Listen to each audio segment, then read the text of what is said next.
Question कह रहा है कि स्त्री में रजो धर्म का संक्षेप में वर्णन कीजिए। रजो धर्म का संक्षेप में वर्णन करना है, कैसे उत्तर देंगे। संक्षेप कह दिया, इसका मतलब ये नहीं कि बहुत बड़ा क्वेश्चन पूछ दिया। वहाँ पे नंबर दिया रहेगा कितने नंबर का क्वेश्चन है, उत्तर लिखना चालू करेंगे कि स्त्री में रजो धर्म चक्र युवावस्था से शुरू होता है, जो सामान्यतः रूप से 28 दिनों के बाद स्त्री के सारे जनन जीवन में नियमित रूप से चलता रहता है, यानी हर 28 दिन पर दोहराया जाता है। इस चक्र की एक अवस्था में गर्भाशय में से रुधिर प्रवाहित होता है और इसको मासिक धर्म आना या रजो धर्म कहते हैं। यह 3 से 5 दिनों तक चलता रहता है। इसके अलावा अंडोत्सर्जन रजो धर्म चक्र के मध्य यानी 15वें दिन। अब यहाँ पे साइंस कहता है 14वें दिन, यहाँ पे 14वें दिन कर लीजिएगा आप लोग, थोड़ा सा मिस्टेक हो गया है कि 14वें दिन होता है परिपक्व अंडे का उत्सर्जन। ठीक है, आगे बढ़ते हैं। ये 14वें दिन 15वें दिन ऐसे करके आते रहता है। अगला क्वेश्चन कह रहा है कि मनुष्य में मादा जनन तंत्र का वर्णन कीजिए। मनुष्य में मादा जनन तंत्र के निम्नलिखित भाग हैं, ऐसे लिखेंगे। अंडाशय। अंडाशय क्या कह रहा है कि श्रेणीय गुहिका में 2 अंडाशय होते हैं जो बहुत छोटे आकार के होते हैं। अंडाशय में अंडे बनते हैं। अंडाशय की सतह पर एपिथेलियम कोशिकाओं की पतली परत होती है जिसे जनन एपिथेलियम कहते हैं।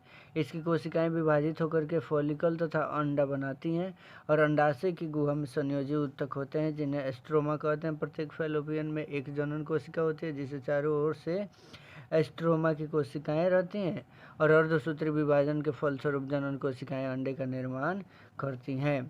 यानी ओस्ट्रोजिन तथा प्रोजेस्टेरिन नामक 2 हार्मोन अंडाशय द्वारा स्रावित होते हैं जो मादा में प्रजनन संबंधित विभिन्न क्रियाओं का नियंत्रण करते हैं। कौन कौन से हैं जो नियंत्रण करते हैं? तो प्रोजेस्टेरॉन और दूसरा कौन सा है? ओस्ट्रोजिन। ये 2 हार्मोन जो है अंडा की उत्सर्जन की क्रिया को नियंत्रित करते हैं। आगे देखते हैं। तो फैलोपियन नलिका। फैलोपियन नलिका के बारे में बताना है तो यह संरचना में नलिका के समान होती है। इसकी एक सिरा गर्भाशय से जुड़ी रहती है और दूसरा सिरा अंडाशय के पास खुला होता है, जो कि यहाँ पे एक सिरा खुला हुआ दिखाई देगा, दूसरा खुला रहता है। इसके सिर पर झालदार रचना होती है जिसे फिम्बरी कहते हैं। झालदार रचना होती है जिसे क्या कहते हैं?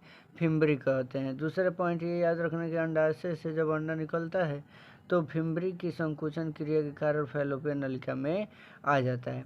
यहाँ से गर्भाशय की ओर बढ़ता है और अंडा निषेचन फैलोपियन नलिका में ही होता है। अंडे का निषेचन कहाँ होता है? फैलोपियन नलिका में ही होता है। यदि अंडे का निषेचन नहीं होता तो यह गर्भाशय से होकर योनि में आ जाता है और ऋतुस्राव के चक्र समय क्या होता है? योनि से बाहर निकल जाता है।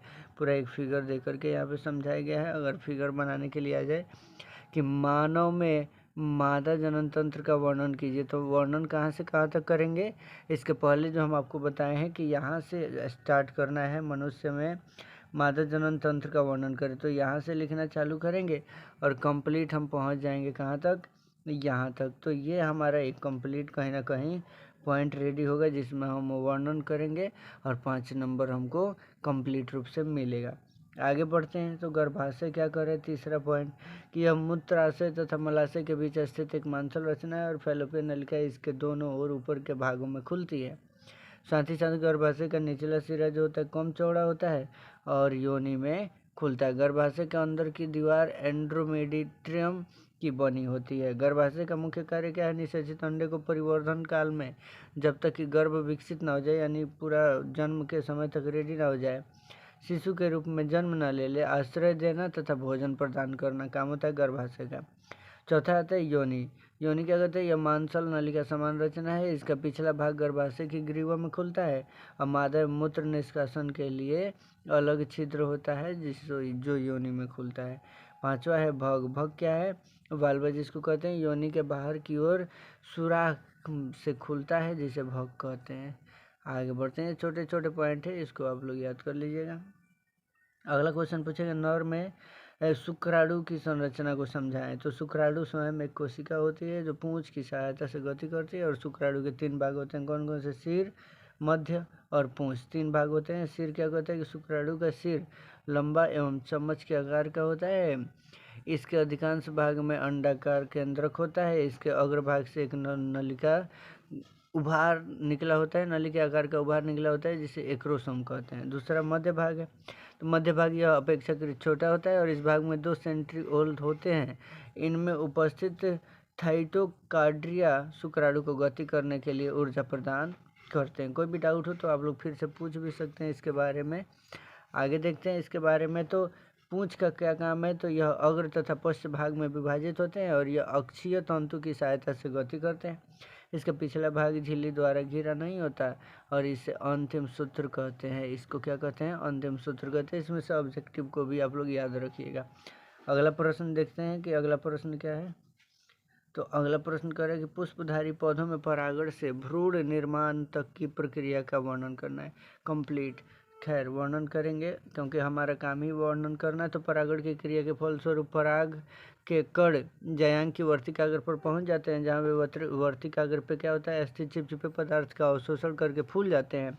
अब परागकण की बाह्य भित्ति फट जाती है, तब भित्ति पराग नलिका के रूप में अंकुरित होकर के वर्तिकाग्र से होती हुई धीरे धीरे कहाँ पहुँच जाती है, अंडाशय में पहुँच जाती है और यह अपने साथ 2 नर युग्मक भी ले जाती है। एक नर युग्मक पराग नली से होता हुआ बीजांड से सहायता लेकर के युग्मनज बनाता है और इस प्रकार बीजांड का निषेचन हो जाता है और निषेचित बीजांड जो है वो भ्रूण में विकसित हो जाता है और बीज बनाता है।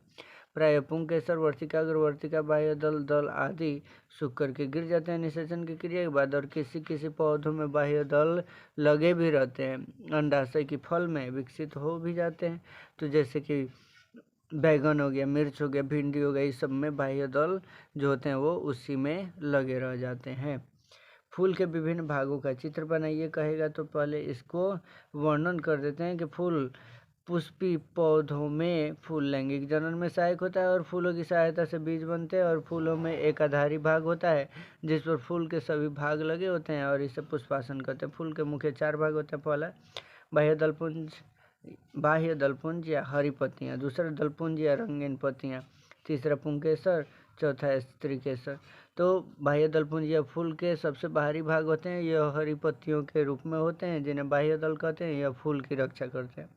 दलपुंज क्या है कि बाह्य दल के भीतर का भाग जो होता है दलपुंज कहते हैं। प्रत्येक अंग पंखुड़ी का दल कहलाता है और इसका रंग विभिन्न रंगों में अलग अलग होता है, यानी यह रंगीन भी होता है और इनका कार्य होता है कीटों को आकर्षित करना ताकि परागण की क्रिया में सहायता कर सकें। पुंकेसर का काम क्या है, तो यह फल का बाहर से तीसरा भाग है। फल का बाहर से तीसरा भाग है, इसके प्रत्येक अंग को पुंकेसर कहते हैं।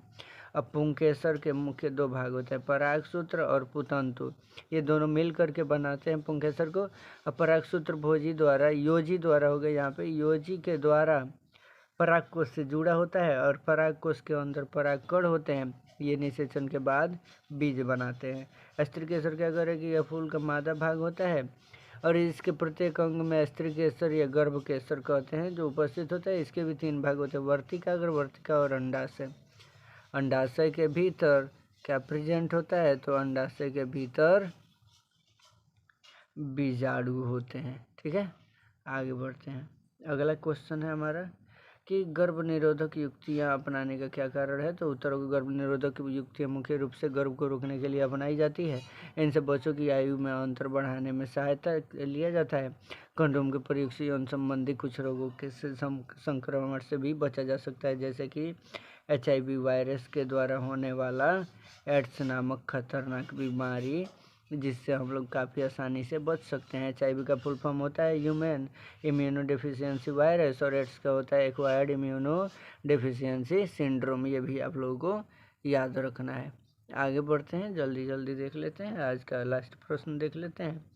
करें यहाँ पे कि गर्भ निरोधक की विभिन्न विधियाँ कौन सी है। तो बच्चों के जन्म को नियमन करने के लिए आवश्यक है विधियाँ कौन सी हैं, तो आवश्यक है और यह मादा का निषेचन, यानी ये मादा में अंडे का निषेचन नहीं होने देती हैं। इसका मुख्य काम यही है। इसके लिए मुख्य गर्भ निरोधक विधियाँ अलग अलग तरीके से बताई जाती है, जिसमें से पहला है रासायनिक विधि।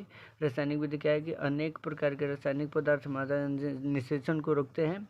रासायनिक पदार्थ क्या होता है, मादा निषेचन को रोक सकते हैं। स्त्रियों द्वारा गर्भ निरोधक गोलियां प्रयुक्त की जाती हैं। झाग की गोली, जैली, विभिन्न प्रकार की क्रीम आदि का प्रयोग किया जाता है जिससे गर्भ को रोका जा सके। कपटी, मालाटी, लूप और डायफ्राम आदि बहुत सारी युक्तियाँ हैं जिसके माध्यम से इसको रोका जाता है। कुछ और भी युक्तियों के बारे में कल बात करते हैं कि और कौन कौन सी युक्तियाँ हैं जिसके माध्यम से रोका जाता है।